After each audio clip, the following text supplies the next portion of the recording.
ಯಾದಗಿರಿ ಜಿಲ್ಲೆಯ ಸುರಪುರ ತಾಲೂಕಿನ ಪೇಠ ಅಮ್ಮಾಪುರ ಗ್ರಾಮದಲ್ಲಿ ವಿವಿ ಯಾದವ್ ಅಭಿಮಾನಿ ಬಳಗದ ವತಿಯಿಂದ ದಿವಂಗತ ಡಾ ರಾಜ ವೆಂಕಟಪ್ಪ ನಾಯಕ ಅವರ ಹುಟ್ಟುಹಬ್ಬದ ಪ್ರಯುಕ್ತ ಪೇಠ ಅಮ್ಮಾಪುರ ಗ್ರಾಮದ ಆಂಜನೇಯ ದೇವಸ್ಥಾನದಲ್ಲಿ ವಿಶೇಷ ಪೂಜೆ ಸಲ್ಲಿಸಿ ಬಾಜಾ ಭಜಂತ್ರಿಯ ಮೆರವಣಿಗೆ ಮೂಲಕ ಡಾ ರಾಜ ವೆಂಕಟಪ್ಪ ನಾಯಕ ಅವರ 2 ನಾಮಫಲಕ ವೃತ್ತಗಳನ್ನು ಉದ್ಘಾಟನೆ ಮಾಡಲಾಯಿತು ಹಾಗೂ ಬೃಹತ್ ಗಾತ್ರದ ಕಟೌಟ್ ನಿರ್ಮಾಣ ಮಾಡಿ ಹಾಲಿನ ಅಭಿಷೇಕ ಹೂವಿನ ಸುರಿಮಳೆ ಮಾಡಿ ಕೇಕ್ ಕತ್ತರಿಸುವ ಮುಖಾಂತರ ಸಂಭ್ರಮಾಚರಣೆ ಮಾಡಲಾಯಿತು. ನಂತರ ಅನ್ನ ಸಂತರ್ಪಣೆ ಕಾರ್ಯಕ್ರಮ ಹಮ್ಮಿಕೊಳ್ಳಲಾಯಿತು.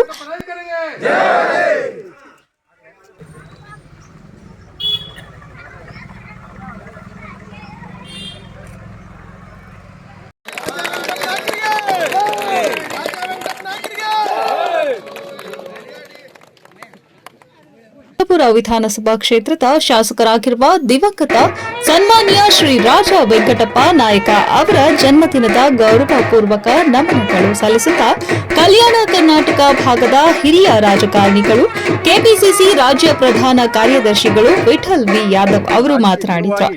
ನಮ್ಮಿಬ್ಬರ ಶ್ರೇಯ 38 ವರ್ಷದಿಂದ ಇವತ್ತಿನ ದಿವಸ ಯಾವುದೇ ಭಿನ್ನಾಭಿಪ್ರಾಯ ಇಲ್ಲದೆ ನಾವು ಅವರ ಜೊತೆಗೆ ರಾಜಕೀಯದಲ್ಲಿ ಜೊತೆಯಾಗಿ ಕೈ ಜೋಡಿಸಿ ನಾವು ಇವತ್ತಿನ ದಿವಸ ಅವ್ರ ಜೊತೆಗೆ ಕೆಲಸ ಮಾಡಿದ್ದೇನೆ.